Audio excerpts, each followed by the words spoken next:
Have you ever been so fed up with your house that you just wanted to throw it all away?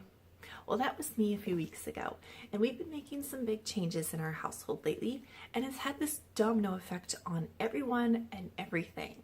It started a few months ago when I read a book about the effects of screen time on the brain and so much more, and we decided to limit our family's screen time, particularly taking away our preschooler's tablet, which then made me also have to spend less time on my phone and gadgets. Very quickly, I kind of got bored, and so we started going to the public library more and checking out huge piles of books. Well, I also discovered that a lot of the books that I've been wanting to read and on my wish list, but I don't have time for books, I would say. A lot of these books were in the library, and so I started putting holds on them and checking them out, these big old stacks of decluttering and simplifying and organizing books, and I started reading through them ravishingly. Yes, I still get interrupted, but I do get a little bit more time to read now while she reads her books or plays and things like that. As I went on this little binge of reading all these books, I started to get inspired about some things that are not quite the way I want them in my house. And I started noticing all the clutter piling up and realizing that I kind of need a refresh. I wanted to start decluttering again in May, but things kind of got in the way and I only got a couple boxes of books out. It's definitely time for something more serious, so I've decided the month of June I'm going to do a round 2 of the Minimalist Game.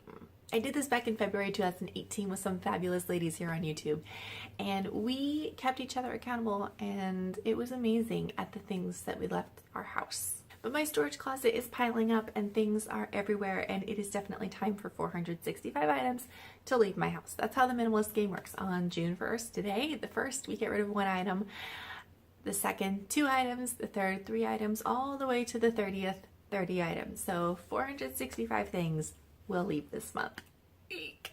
And at the same time of reading all these books, a lot of them started giving me some ideas for how to make our home a little bit more cozy. Like, I have training as a professional organizer, but for whatever reason, I have put very little effort into our own home to make it a home. I would buy random storage bins here and there and random this and that's on sale, but I never invested a lot of money into making cohesive systems or buying cohesive looking things like more than one basket that looks the same. I don't know why. And so it kind of looks like we're still in this like jumbled together college dorm type system. It's not pretty, it's not cool. So after reading like The Cozy Minimalist Home by Mila Gwen Smith and just looking at these pictures and going, oh, why didn't I ever do that? Why didn't I ever invest in our home, in our family? I realized very quickly that I've kind of been organizing and decorating in the wrong way and in the wrong order. And so things never looked put together. I could do it in other people's houses when they bought the baskets and the systems and the things that actually looked cohesive, but I never really took the time to invest in that in our own house. And so many things in our house function, and function is great, but it's also nice for things to look aesthetically pleasing.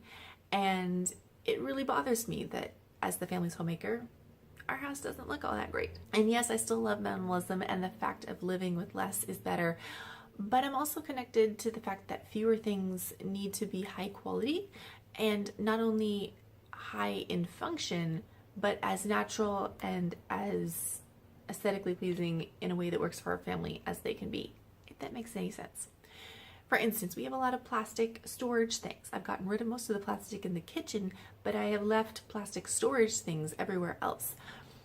Whereas wood, wicker, other metals, like the more natural things are just so much more grounding and calming and also look a little bit more grown up. So our laundry area, our entryway by our front door, a lot of that, I have this long wish list of things that I want to change and replace and redo in a way that would make it more simple and minimalist as well. It won't happen all at once, and that's totally okay.